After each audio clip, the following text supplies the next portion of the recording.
Hello everyone, welcome to my video. Today we're going to be talking about Super Fancy Pants Adventure, a game that should be called Super Fancy Trousers Adventure.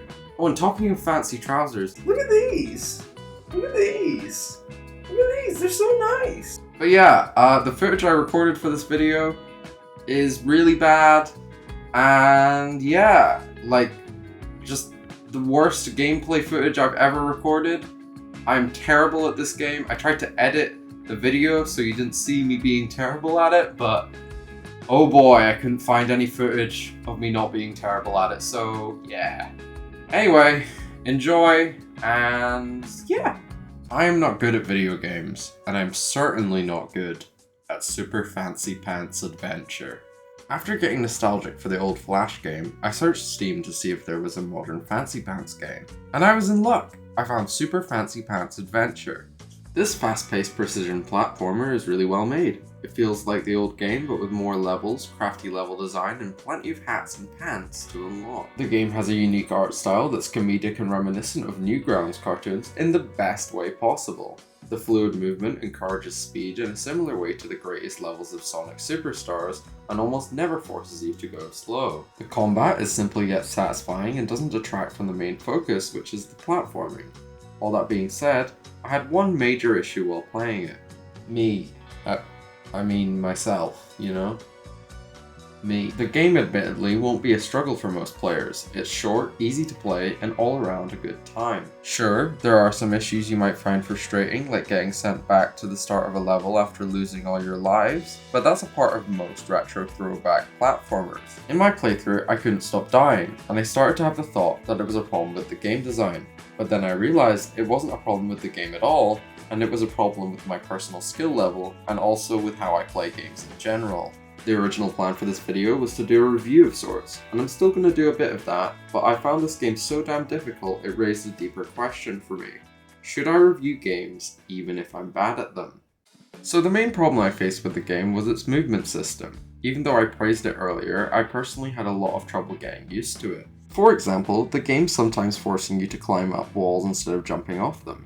This is actually clever game design, forcing you to think about how you land on walls and how you jump onto them. But my reaction times are so shot to shit, I almost never got this right first time. My reaction times were actually frequently a problem, even in simple platforming sections. The main problem I was having, however, was that when I play games, I go into a sort of uncontrollable autopilot.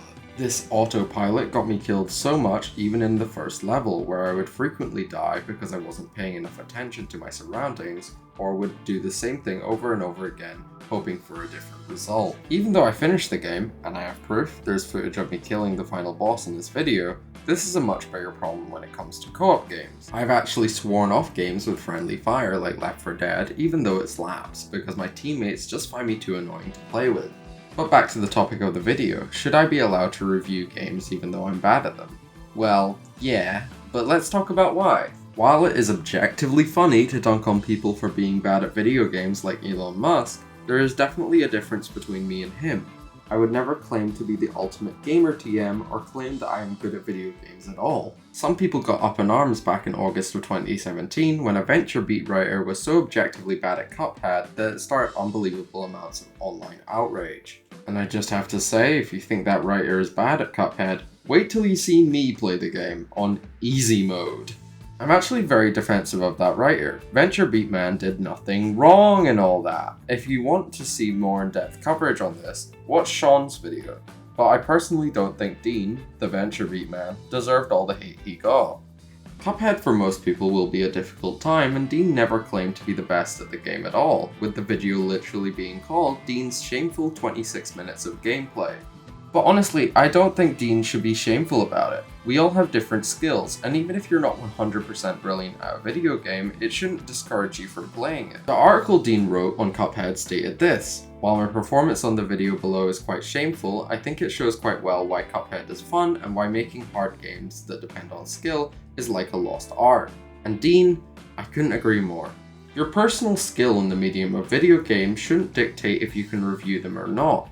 Your experience with games is still valid even if you didn't do very well at playing it.